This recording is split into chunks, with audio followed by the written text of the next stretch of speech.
All right. Hope everyone's doing well. I know our loyal attendee, Yvonne Berg, is recovering from knee replacement, and equally loyal Sharon is providing care for her. So, wishing them both well.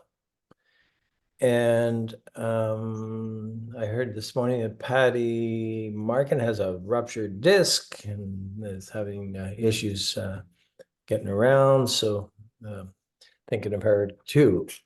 Hope you all are healthy and well, and wish you a happy Easter ahead.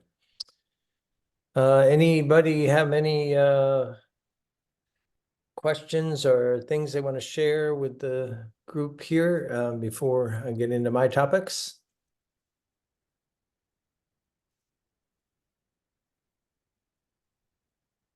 Okay. See anybody raising their hand. So let me start with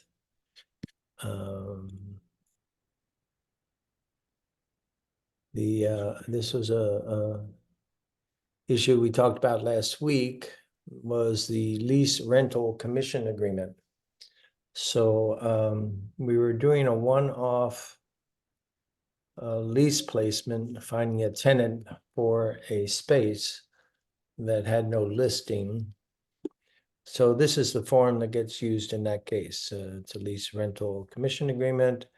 It talks about the housing provider, who is basically the landlord. Good. Oh, sorry. Oh, Marina, gonna mute you. So okay. So anyway, it talks about the compensation or extension of rental, compensation on the subsequent sale to the tenant. So if we were representing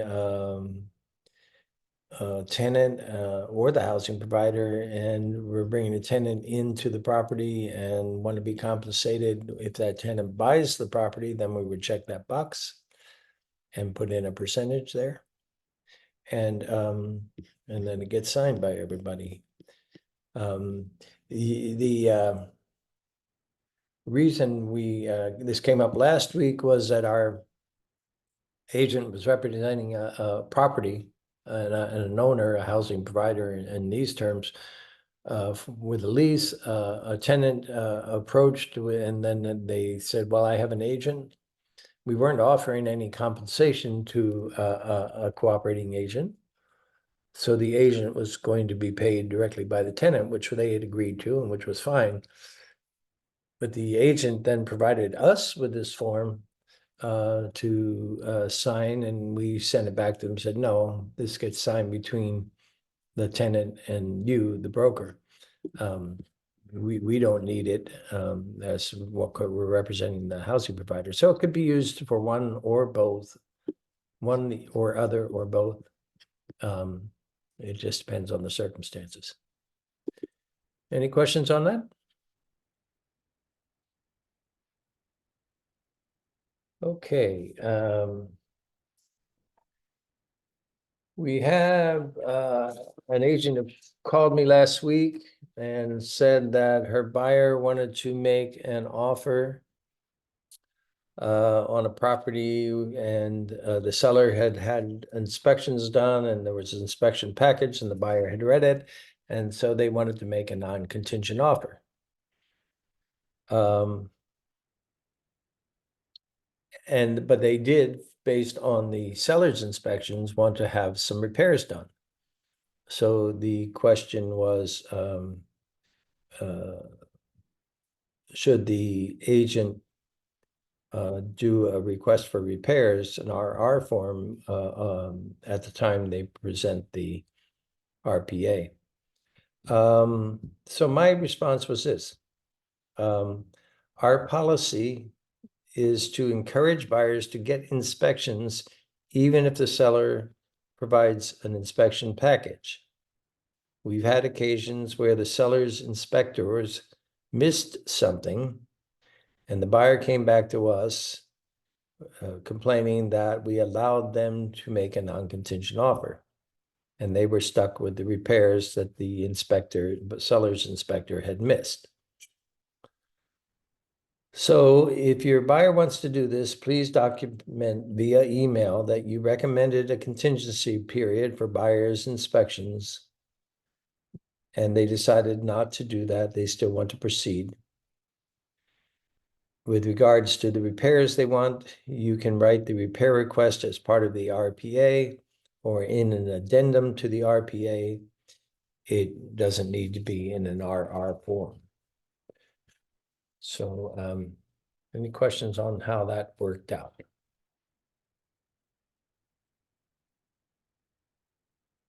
Okay. Dual agency. We had the discussion last night, actually. I was enjoying dinner with a couple of agents. Hi, Julie. And the circumstances came up that one of the agents was likely to be writing an offer on their own listing for a buyer. And so I thought it was timely to review how we deal with single agent dual agency. Our policy is that if a listing agent is going to be writing an offer on their own listing for a buyer, that they let me know, or let their manager know, and that the manager and or I will step into the situation representing the seller, the listing part of the transaction, when the offer is prepared and presented. And that way the seller will know that they have kind of an independent sounding board for responding to the offer. Now, obviously, if you have a listing, you likely have a very good relationship with that seller. And we can explain this, and I'm happy to talk to the seller with you, that we do this as a precaution so that everyone has someone they can talk to independently about an offer. It's particularly important when we have multiple offers on a property and the listing agent is writing an offer for a buyer there. The other agents and other brokers are going to complain that we kind of steered our own agent's offer to the seller, and we need to have an answer to that. And the answer is that no, we looked at all the offers independently. It wasn't the listing agent involved in reviewing those offers, it was the broker or manager. And that's how we created a level playing field. So that's how we deal with single agent, dual agency. It's not so, we don't do the same process if it's dual agency with two different agents within our brokerage.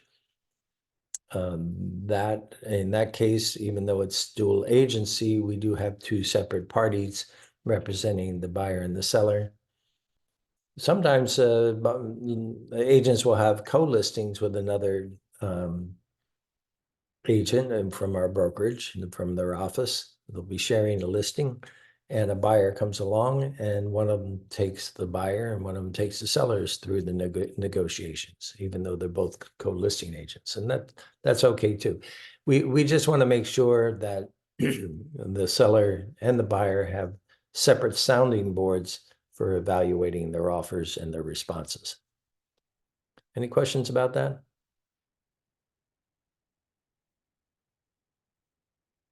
Okay, you can all hear me, right? Somebody blink. Kylie, can you hear me? Or Keely, can you hear me? Yep, you're doing great, Gary. Okay. Yes, you are. Very good. Just no questions this morning. That's okay. All right, so we've been talking about the BRBC, the broker representation and buyer representation and broker compensation form. And we're encouraging all of you to get that form signed with your new clients, your new buyer clients. A question came up this week from one of our agents who already had a buyer in escrow on a property. And she asked, well, do I need to go get the BRBC form now? And the short answer is no. In fact, if you're working with buyers at this time, then you don't have a BRBC form. It's not required for us to get them at this time. Particularly if you have a good relationship with that buyer, you've been working with them for a while, and you're confident that they're going to be, they understand how you get paid. That's part of the BRBC form, explaining how you get paid, and that we would use the buyer advisory form at the appropriate time if they got into escrow, again, explaining how we're getting paid in the transaction. The BRBC form or a similar one, if it's not, it may be modified before it's legally required or required under our MLS rules per the NAR settlement, which is July. But in the meantime, if you have an existing transaction or an existing buyer, it's not necessary to go back and get a BRBC. It's not a legal requirement at this time. Yes, Steve, you have a question? I was wondering if you're working with an existing buyer and the buyer has agreed to pay part of your commission, do you have to have a BBRC sign? Well, you either have to have that or a CA form, a commission agreement form with them to confirm that they're going to pay that. So yeah, that would be a useful form to use in that case. Yeah, go ahead.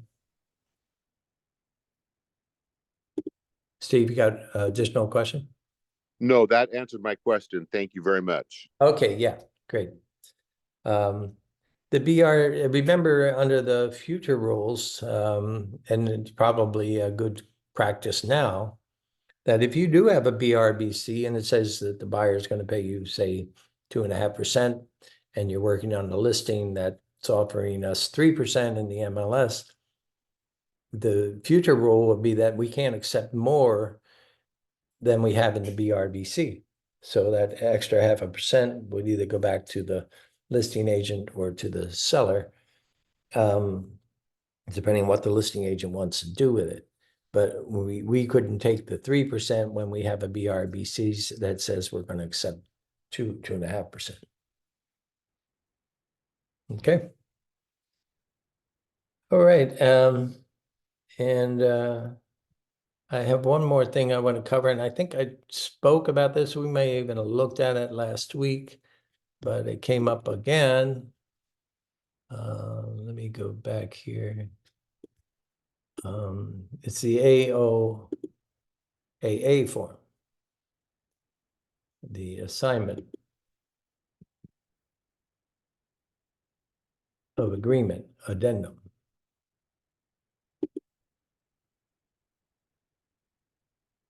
So this is this form gets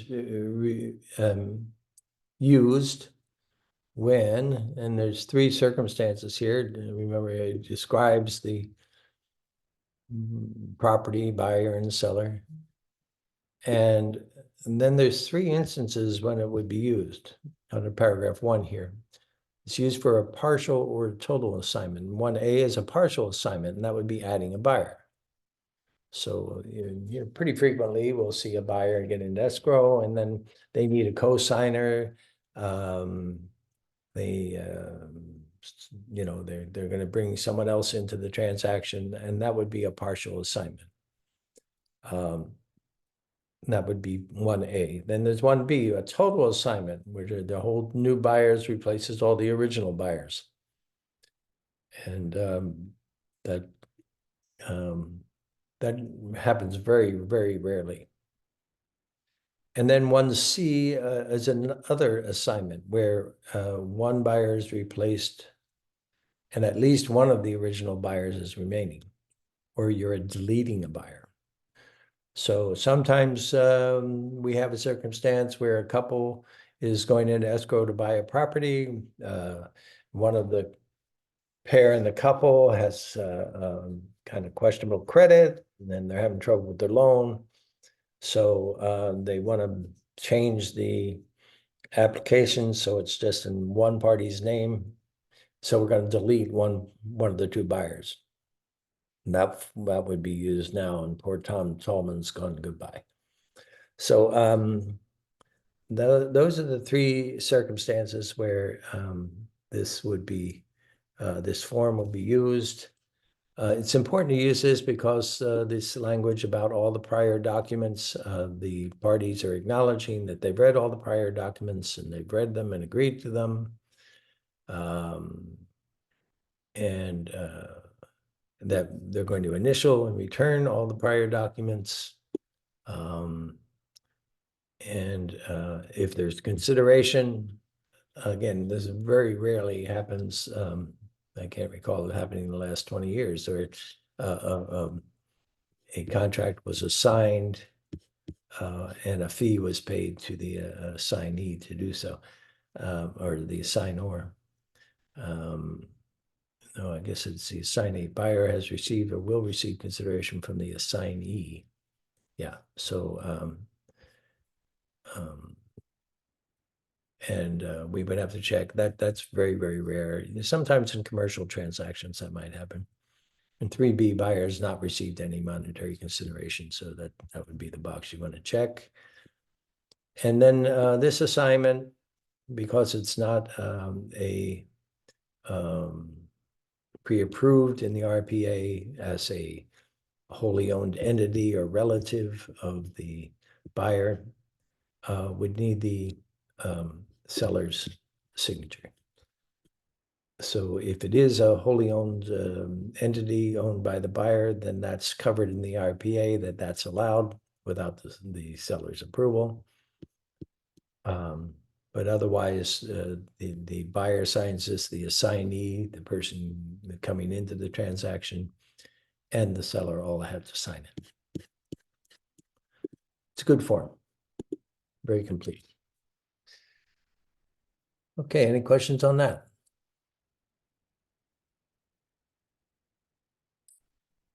Well, those are my topics for the day. I didn't have a whole lot of issues coming up this week, so I don't have much more to cover.